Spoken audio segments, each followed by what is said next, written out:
Hi everyone, in front of me I've got ASUS ZenFone Zoom, and let me share with you how to block a number on this device.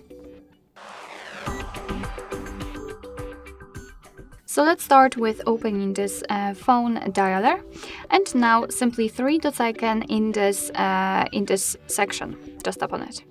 Now we have to tap on block list, and as you can see, this is our blacklist where all of blocked numbers will appear. So let's tap on this plus icon. And as you can see, we've got quite a lot of options to choose from. So we can choose the numbers from our contacts. So simply tap on it and you'll be transferred to your contact list where you can mark those which you want to block. You can choose them from recent call logs. You can enter a number and enter a SIP number.